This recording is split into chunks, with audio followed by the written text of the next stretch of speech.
Hey YouTube, right now welcome to part 2 of my review on the Magus. Without further ado, let's get started. Rip this Magus. When it boosts, if you have a Vanguard with Magus in its card name, this unit gets 5,000 power until the end of the battle. Simple. Very simple. Moving on, we have Tetra Magus, who originally used to be a perfect guard, and honestly, this new pose that it's doing doesn't look that much different from what it usually did in its original art. But moving on, Rear Guard. When placed, if your Vanguard is grade 3 or greater, cost Counterblast 1, draw a card. Reveal up to 1 critical trigger from your hand. And place it on top of your deck. Alright, so essentially you're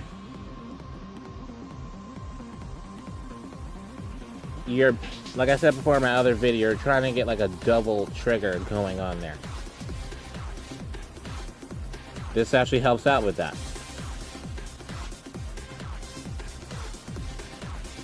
And next we have Stellar Magus. Continuous Rear Guard. During the battle, if it's boosted, this unit gets 2,000 power. So it will be an 11k. Combine that with Ripus Magus, you're increasing your chances to hit. And when an attack hits the Vanguard, you may put a card from your hand on top of your deck. You may even triple trigger if you're that lucky. With this girl, I like her. She puts in pressure. Next we have Rhombus Magus. When it attacks, if you have a Vanguard with Magus in its card name, until the end of the battle, this unit gets 5k power, putting her at 14. If that Vanguard is a grade 3, your opponent cannot intercept. So another little combo with Ripus Magus. For creating more pressure. Next we have Briolette Magus. Cost Counterblast 1 and rest 2 of your rear guards in the same column as this unit. Draw a card, and your Vanguard gets 10,000 power to the end of the turn. With this, you're pretty much sacrificing offense for defense. That's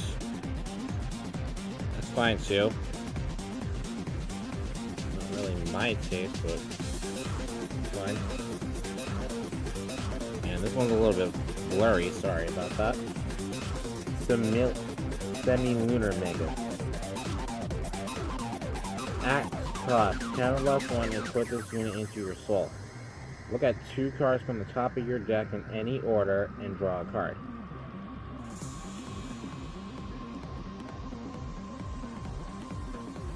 Then we put them back in any order and draw a card. This is the grade 0 as well.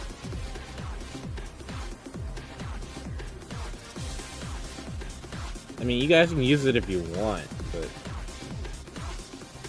I mean, since they're gonna be drawing cards anyway, it shouldn't be that hard. I mean, I don't really have an opinion on this card. It's something. And last but not least, we have the VR. Pentagonal Magus. Grade 3 Imaginary Gift Protect, 12k base. Continuous. All effects revealed by your drive check get 5,000 power for the... I mean, a 5,000 power increase, sorry. The pro is you get more power. The con is you don't really get any kind of defense and, well, from damage checking. That's one, so that's a good trade-off. I mean, then again, I don't want this beat to, too hard to hit. And its auto skill. When it attacks, costs Soul Blast 1, grade 3, and discard 5 cards from your hand. And this unit gets Drive +3 until the end of the battle. Discarding cards from your hand for this cost is reduced for each rear guard with Magus in his card name in your front row.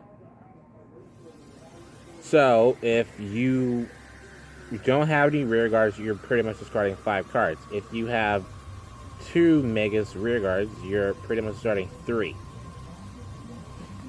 A lot of people in Vanguard groups said this card is broken, it's so busted, it's this or that. It's pretty balanced in my opinion. Why? 1, you're only plussing your hand size by 2. If you have 2 Maguses, you're pretty much ditching 3. You're getting 3 back plus the 2 other cards that you're getting with the drive check. Yeah, I mean, you have more chances of checking a trigger, especially if you've been stacking them and all those other shenanigans that you've been doing. Yeah, that's likely to happen. And it's not busted. It's, like I said, balanced. I like it. More power to you because you get more checks. It's not a bigger size hand. I don't even think the hand size may even be as big as the original build that we have right now, because you're putting cards from your hand back. And simply put, it's good, but it may not be as big of a hand size like what I just said. Number 2, this is a horrible first grade 3 ride. Because unlike this, like Promise Daughter, even if you don't have a grade 3, you can still like use its skill. You have to, well, wait, and it's a little bit slower, which is understandable, actually. And I guess this might even conflict with the Deer, because you're gonna have to Soul Blast a grade 3, and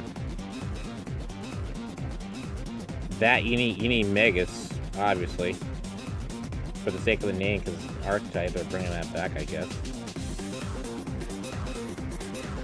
And you're gonna get rid of, well, 2 grade 3s with Deer, if I'm not mistaken. Either way, I think, in my opinion, this actually leaves a lot of deck building options, well, pretty interesting, and I would like to know what you think about this card. Do you think it's busted? Do you think it's, well, you know, stable? I mean, do you think it's gonna break the game? Whatever. Comment down below, like, subscribe, share with your friends, and I'll see you during my next video.